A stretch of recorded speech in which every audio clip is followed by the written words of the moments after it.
Um, okay, so we're recording. So if you just click and I'm gonna agree. leave, so I'm not even gonna be able to really watch it. Okay, so welcome everybody. Good afternoon. My name is Vicki Cohn. I am the director of the School of Education at Fairleigh Dickinson University, and I will be serving as the moderator for this session. Just a few housekeeping items. Okay. The first thing is, before we get started, if you haven't already, please go to the top right-hand corner of your screen where it says View and select Speaker to enable speaker mode for this presentation. This will give you the best view of the presentation.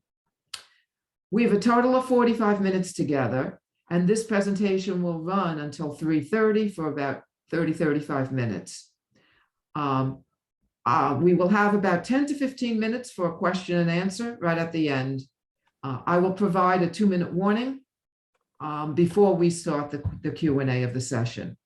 As you listen to the presenters, please feel free to leave any questions you may have in the chat box. At the end, I will read the questions to facilitate the Q&A.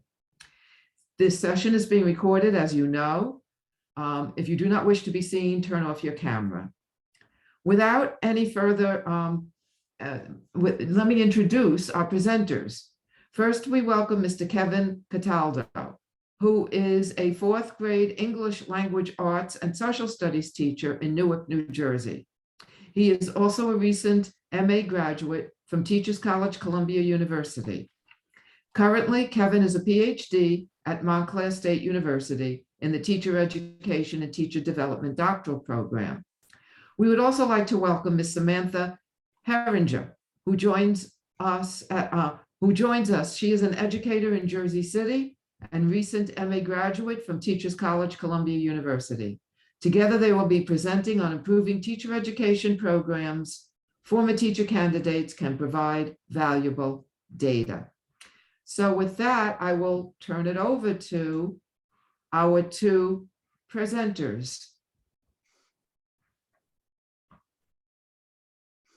Perfect. Can everyone hear me? I just want to make sure my audio is working.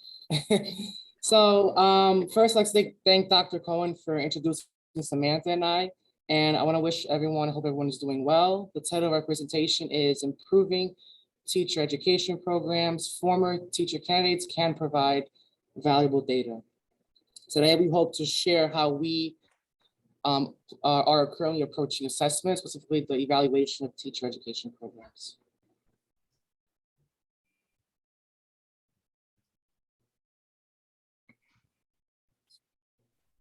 I'm so sorry. I should know how to unmute on Zoom. Hello, everybody. I'm Samantha. I am here with Kevin today. Before we begin, we would like to invite everybody to introduce themselves in the chat, specifically your current role and institution that you work at. I know some people put that as their name as well. That would be fine. Once you are done with that, I invite you to open Menti, either using the link or the QR code on the screen. From there, please answer the question: what method does your institution use to collect program data from students? By data collection, we mean the type of the type of data purchase or methods that you currently use to get student feedback from both current students and alumni. If you'd like to go ahead and do that. Samantha, there tends to be confusion when you say students. Do you mean K-12 students or do you mean teacher candidate students? Teacher candidate students. Thank you.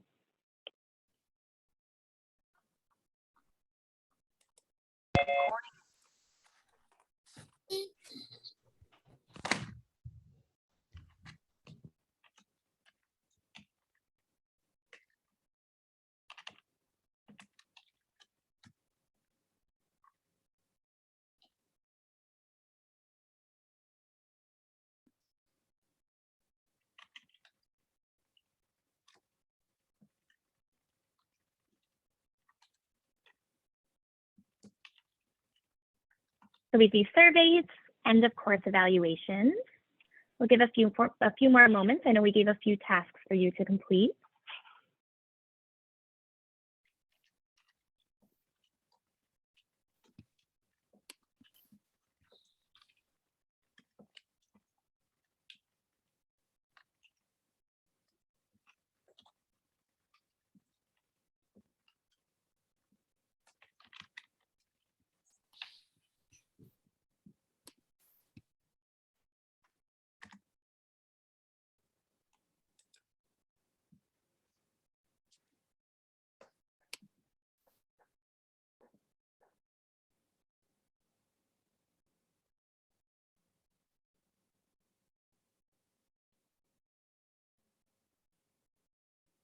So we see a trend with the end of course evaluations, surveys. In the chat box, we see rubrics and portfolios.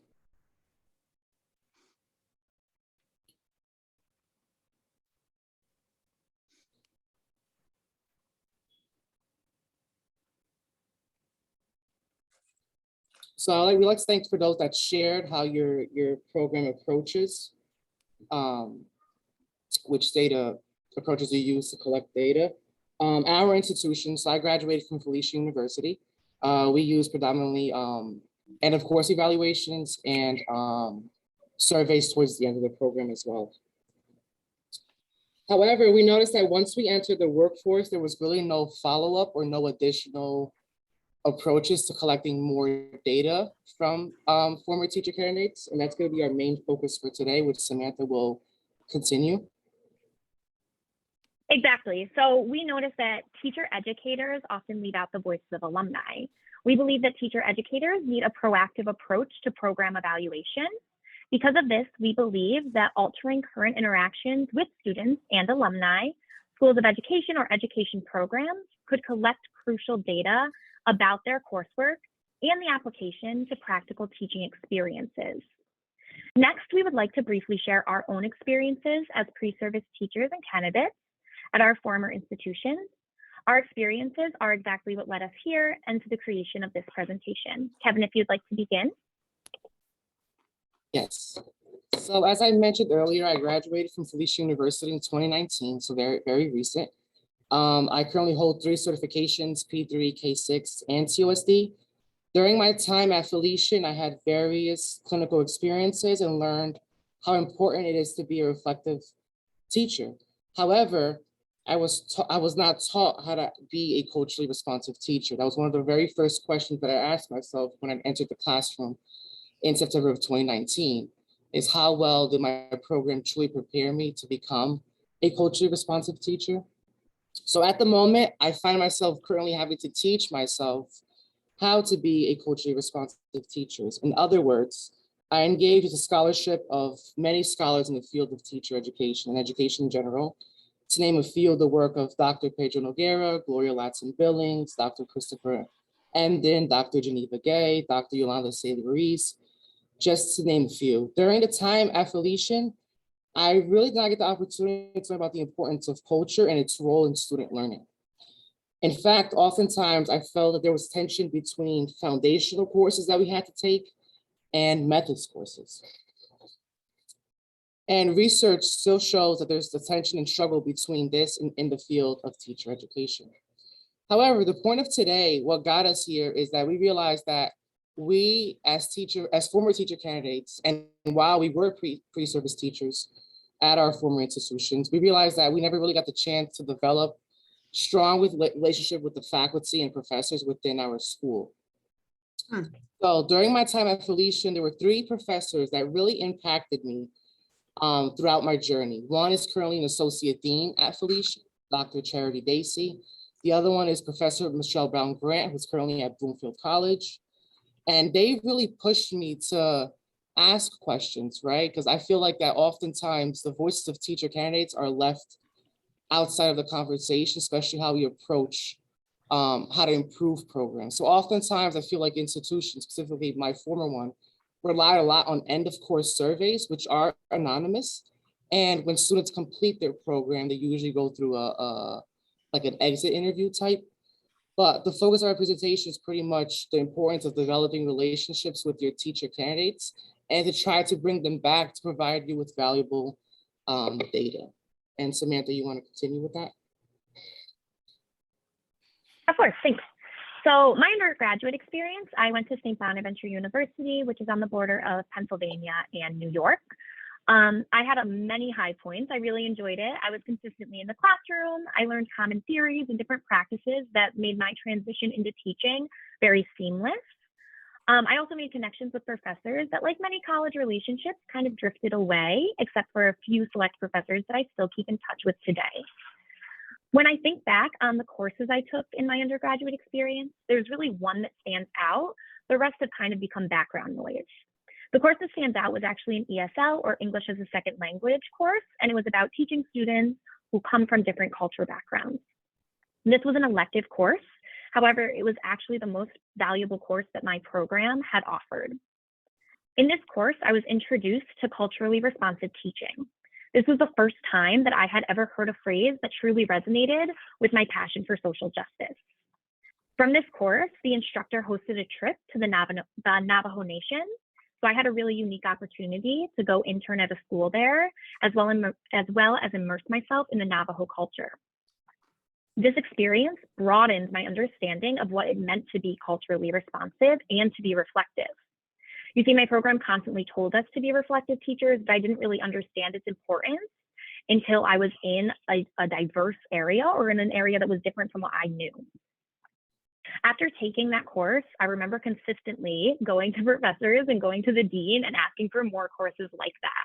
However, I was told that it just wasn't a priority. I was told that there wasn't enough interest, but everybody who took that course with me, and even my peers who heard about it, were asking for more courses like that.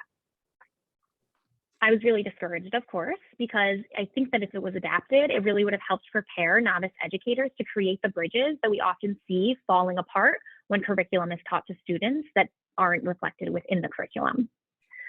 I ended up keeping in touch with the professor who hosted that program, and that bond really did help me in my career today. So I'm consistently advocating for students and still advocating for things at my past university and to get them to have more courses like this. She opened my world widely, introduced me to books on whiteness, introduced me to what culturally, my apologies, relevant pedagogy was. And these were ideas that I had never even heard about before then. It's been 5 years since I graduated, and she still keeps in touch with me. She asks me where I'm teaching, she encourages me, and she also is pushing for culturally responsive courses at my university. She actually asks me for my input and what I thought was valuable and tries to use that as a talking point when she brings this to the dean. She never dismissed me, but she took my concerns sincerely and is continuing to work for change. This is something that I hold very dear to me and that I'm very thankful for that I had that experience at my university, because otherwise I definitely would not be the educator I am today or the educator that many other teachers could have been if they had similar opportunities. Next slide, please. So based off our experiences, right, after reflecting our experiences as pre-service teachers and former teacher candidates at our institutions, together, Samantha and I put ourselves in the shoes of teacher educators, right? And we came up with 4 key guiding questions that we're hoping to answer. And these 4 key guiding questions are: when assessing a teacher education program, precisely its effectiveness, are former teacher candidates invited to participate in the process? Example, inviting alumni back to share their thoughts, ideas on the program's coursework and their student teaching experiences. A second question that came to our mind was, what am I doing to stay in touch with my former teacher candidates who are now in the classroom? Next, we thought, what am I doing to stay in touch with my former teacher candidates who are now in the classroom? So are you having those conversations consistently with alumni, seeing where they're teaching, seeing how they're doing? And our last question was, can former teacher candidates provide our college or university with valuable data on transforming our teacher education programs? And the other lingering question was, as a teacher educator, do I fully understand the importance of developing meaningful relationship with teacher candidates? Teaching teacher candidates the importance of being vulnerable and self-reflective. We know that being educators requires a lot of self-reflection and being very reflective. So how are we teaching them? How are we developing a relationship with our candidates to be vulnerable and learn that it's okay to be vulnerable? So we believe that teacher candidates and personnel should work to develop these relationships with their students so they continue to come back, visit, and critique the program they were a part of. By developing connections during students' time at the school, they will more likely come back physically or now virtually to offer their opinions on the program and share their practical expertise with current students and staff. We argue this because when we were teacher candidates, we were taught that student voices are powerful and must be validated in the classroom, especially since the end goal is to successfully educate our students. By asking these guiding questions and based on our experiences with our respective institutions, we then thought to ourselves, we should share with other institutions a potential action plan that could be used to bring more student voices into conversations around program evaluation and the overall improvement of teacher education programs. For instance, we believe that our former institutions need to focus on increasing alumni engagement so that programs can be adapted and adjusted to meet the needs of the current US school climate. For example, increasingly diverse populations, racial injustices, socio-political inequities, and of course, the pandemic. Next, we would like to share an action plan template, which was our approach that we believe will benefit other institutions in developing plans to increase alumni engagement and student feedback. We believe that this action plan will serve as a good resource for all universities. So this action plan, we believe that many schools of education are missing valuable data that can be used to transform teacher education program. Data that goes beyond the completion of surveys and student exit interviews. Understanding the need for quality data, we are proposing an innovative approach for assessing various programs. In order to collect crucial data from current students and alumni, we are proposing an action plan for colleges and universities to consider implementing. So we're going to be reviewing the components of this plan, and then you will have a chance to share your thoughts on it and its potential of implementation at your institution. This action plan is still a work in progress, and we're open to constructive feedback as well as collaborating with anybody who is willing to participate in this process. So as you can see on top, the overall goal is to develop meaningful relationships with current and former teacher candidates so that alumni and current students feel comfortable providing critiques of individual courses, clinical experience, and the overall program. And there are 3 sub-goals that we believe can be used to accomplish this goal. The first sub-goal would be to prioritize the establishment of the meaningful relationships with teacher candidates at the start of the program. This would mean the freshman cohorts that are coming in, getting relationships right off the start with them, making sure they know that this really is a family. We're not just saying that. This is a place that you can always return to. The second sub-goal is to increase alumni engagement in order to assess the quality and effectiveness of the courses. And finally, the last sub-goal would be to develop mentorships between professors and recent alumni so that there's continued support during the first year of teaching. This would be in addition to mentorship programs that most districts offer. When we look at the sub-goals, there's 2 ways that this could be approached. First is a logical sequence of prioritizing relationships, maintaining relationships, and then creating cyclical relationships with alumni, professors, and current students. Another way that you could approach this is by treating each as a mini pilot program. For example, take goal 1, create a plan to develop relationships with the freshman cohort. Then alongside this, invite alumni back to speak with the current students and the faculty. This would create bonds between current students and the school because they would see that the past students are willing to return. This also aids with the fulfillment of the third goal because as these relationships are displayed, new ones are also being forged, and it allows alumni to create mentorships with the current students and soon-to-be graduates. There really is no right way to implement these goals, but the overall goal should always be the driving force behind all actions. The goal of increasing these relationships so that honest and open feedback is being given is the goal that should always be in everybody's mind. Creating and maintaining these relationships benefits the program as a whole because it becomes a marketing point to drive in new students. It becomes a tool to retain current students, and it also becomes a form of data for institutions so that they can adjust their program to meet the needs of students and the desire of students who are entering the workforce.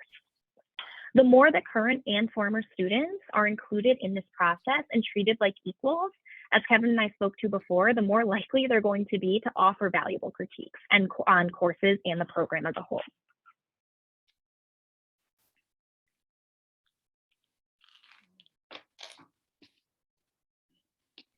So now I would like to open the floor to questions or critiques regarding this particular action plan. This is something that Samantha and I have been talking about for quite some time together, based off our experiences. Myself as a novice teacher, it's my 3rd year teaching, and this is Samantha's 5th year in the classroom. So at this time, if there's any questions, any comments regarding the action plan, any thoughts, maybe this is something that's already in the works and we're not possibly aware of, but based off our experiences with our former institutions, this is something that really caught our attention the most.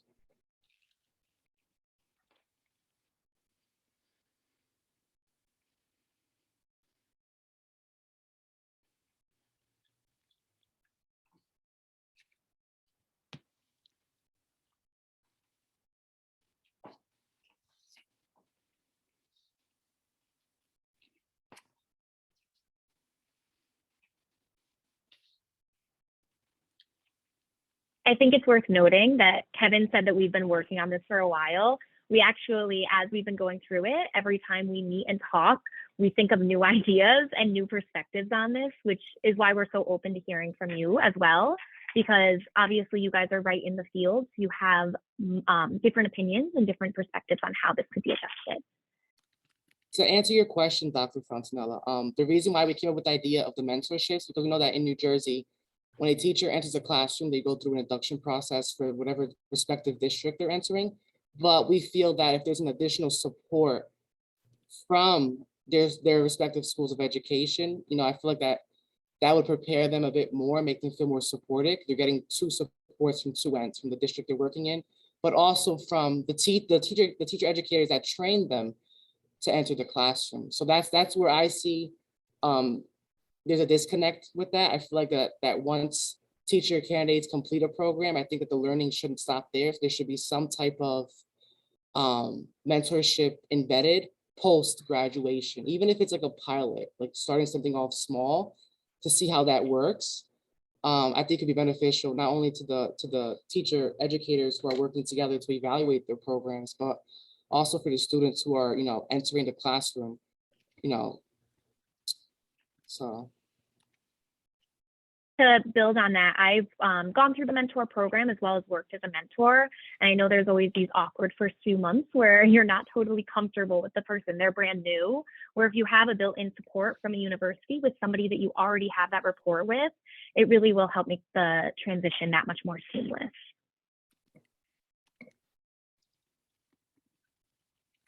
Oh, that's really interesting.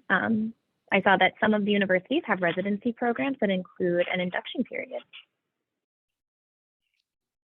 Yes, I mean, I'm not the best person to speak to it from Montclair, but I don't know if Dr. Robinson is still with us or anyone else from Montclair who's part of it. But our urban teacher residency includes a 3-year induction program. And part of that is really training teachers in the building on how to support teacher candidates and work with administrators, because we know that's an important piece, right, in terms of new teacher success. So if that's something that you're not familiar with, that's something that you might want to look at. And I'm sure I can extend an invitation to you to learn more about what we're doing at Montclair, and I'm sure others would extend as well. Absolutely. I can just add, this is Jen Robinson, that the induction services are only offered, unfortunately, to those students who've come through our grant-funded programs. Kevin, you may be familiar with that, very much so, because I know some of the teachers in your building are receiving induction services. They get an external coach, someone who is hired by the university who reinforces what students have learned in their programs, because we know that you are so front loaded when you go through a program, it's hard to access some of the information that you actually learned in your programs. And so the coaches are there to help provide at elbow assistance in the classroom with some of the new teachers, those who perhaps may need coaching a second year. And sometimes this happens when people change grade level or they change schools. Coaching is still very helpful.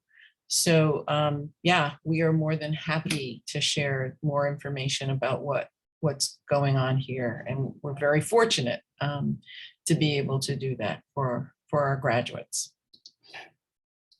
And that's, I think, the goal that should be for all schools. I'm a big believer in that. I feel like having support is key. You know, as a 30-year teacher, when I first got into the classroom in 2019, March of 2020, the pandemic hit. So I've never really had a full first year in the classroom, right? Last year I was virtual, so I can't even count that. And then this year is technically my first like full year. So it's, you know, mentally, physically, you know, I'm feeling it, and it's like I'm looking for ways to like, okay, you know, there must be other teachers out there who are in the same boat as I am, and teachers who started teaching virtually last year and are now back in person, right? So I think that the support is very important, and I'm lucky enough that I remain connected with 2 professors from my former institution who pushed me forward, right? Who encouraged me to, you know, come back and not be afraid to, you know, ask for help, you know, stuff like that. I think it's important that, you know, we want to have your candidates come back, because, you know, you spend 4 or 5 years preparing these candidates to go out and become teachers. So I think that, you know, keeping those relationships, making those connections, and inviting them to come back to speak to current students, right? Something as simple as that can be helpful. Like for me, a lot of the work that I do now, right, with conferences, or, you know, now going through a doctoral program that I just started, it's because of the connections that I made with my former professors, right, who were willing to help me go that extra mile and be that support, right? So I think it's important because being a classroom teacher sometimes is not often a teacher's final destination. So seeing where your teachers end up 10, 15 years down the line is, you know, I think it's amazing to see and to bring back to the institution, say, no, you know, come back, this is home for you. This is where it started. You know, we prepared you with your toolkits, but come back, you know, because we have more information to give, and you have information to give to us. So that's where I am in that mindset at the moment. You want to add anything else, Samantha? I feel like you hit it on the head when you said you don't know what the end destination is. And so just consistently following up, it shouldn't be your 4 years are up and you're out the door. And hearing what's happening at Montclair, that's so interesting, because I wish that there were more programs like that. And I wish that that was more of an opportunity for mentorship, because I think that it would really benefit teachers as they move maybe careers to a different sector in education. And I know that's something that I would have benefited from. Kevin spoke about this being a really difficult year, being his 3rd year. This is my 5th year. I've been in the classroom before for full years, and I'm still struggling with the new nuances of daily life. And so just knowing that I would have somebody to be there with, that is, you know, that is consistently supporting me would be very beneficial. Yeah, and one of the reasons that come to mind too with this whole idea of this action plan is keeping in mind too how the issue with teacher retention in the United States, and I think we're seeing it even worse now because of the pandemic. It was already worse before the pandemic, but now we're seeing it. So, you know, many young teachers leaving the profession, and there are quite a few here in my building who have gone through the Montclair program who are leaving the classroom. So, you know, it's a lot comes into play with that, and it's a lot of balancing, right? You come into the classroom, you know, you have 25 kids in front of you, depending on the district you're working for, right? You're working with your direct administrator, your literacy coach, you know, you're getting the support. But I think it's crucial to be able to constantly have that. And sometimes the people you work with, you know, in your district may not be 100% supportive. So being able to go back to your former institution is, I think, a good way to say, no, you know, come back when you find yourself feeling like, you know, you need to be supported, or, you know, even motivated, because this profession is not easy. I knew that coming in, but now I actually feel it, right? It's one thing knowing it, but actually feeling it is it's different. It hits different. So again, it's like I said, we're open to constructive criticism. You know, we're young in this, and this is just something of like, we want to be more a part of the conversation. We want to learn. I feel like we all have different experiences and knowledge that we can share to help each other, you know? So whatever support or, you know, resources you may have, you know, of what's happening out there in different programs, we'll definitely be grateful to have access to that information.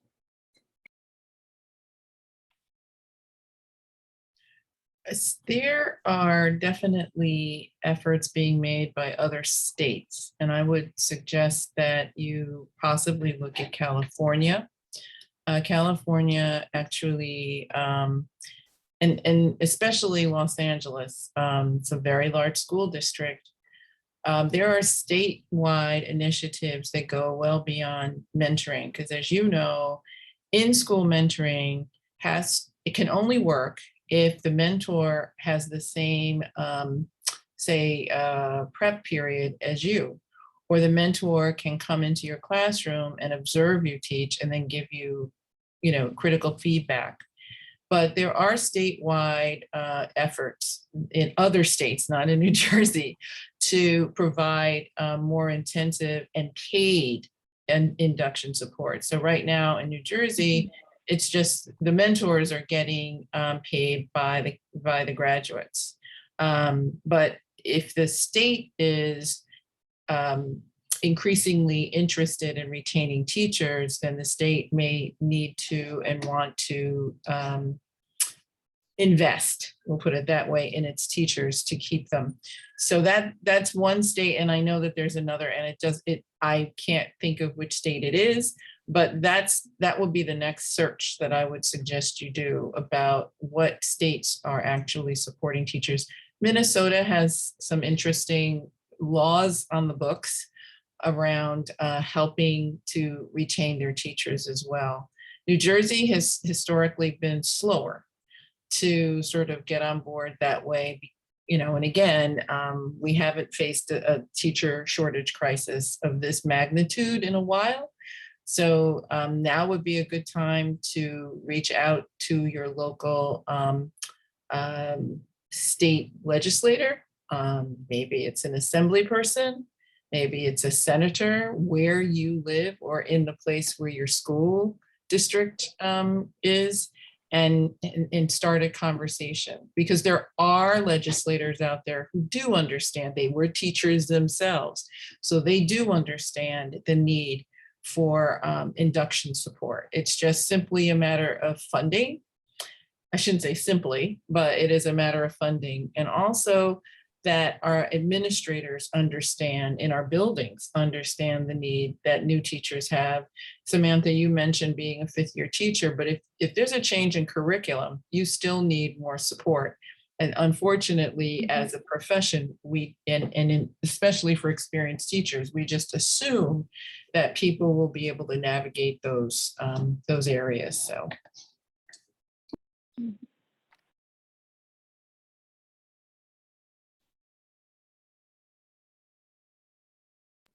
I just want to comment on the word assume. I thought that was very interesting, because you're right. It is an assumption that we've given you everything you need. It's good to go. And that's not always the case. As you mentioned, curriculums change, different procedures change, and you do need support with that. So. Absolutely. Any other questions or final comments? We have about 5 minutes left.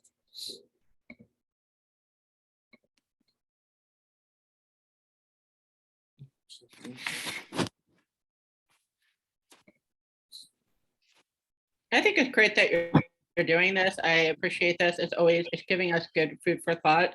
I know that we will follow up internally about this conversation and your ideas.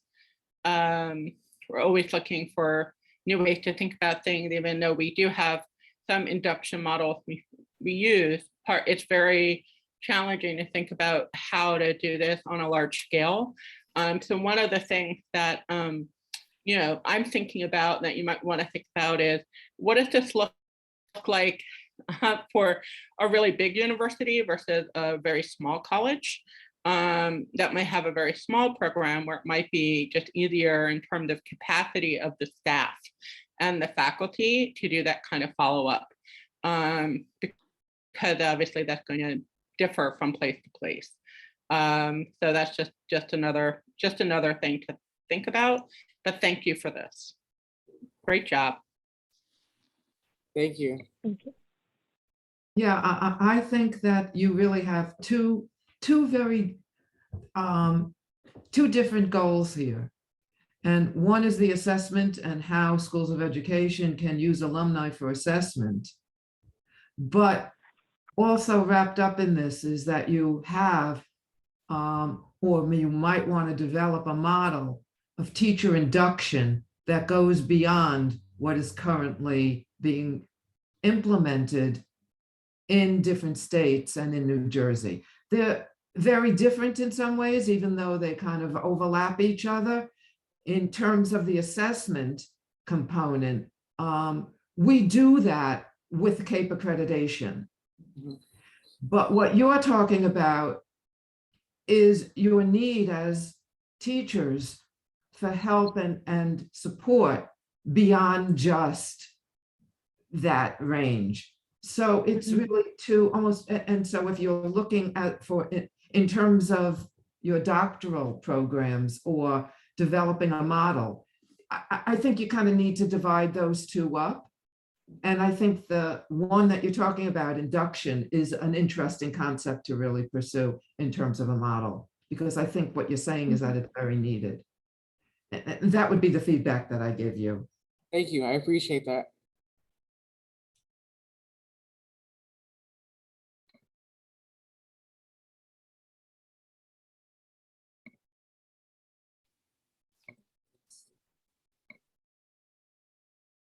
Is there anybody else who has any other comments? Because we're coming on the end to this very informative and helpful presentation.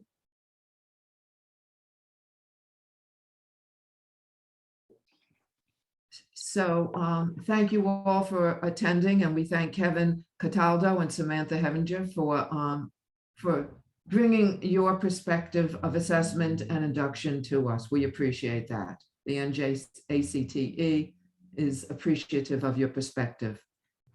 Thank you. Thank you for having us.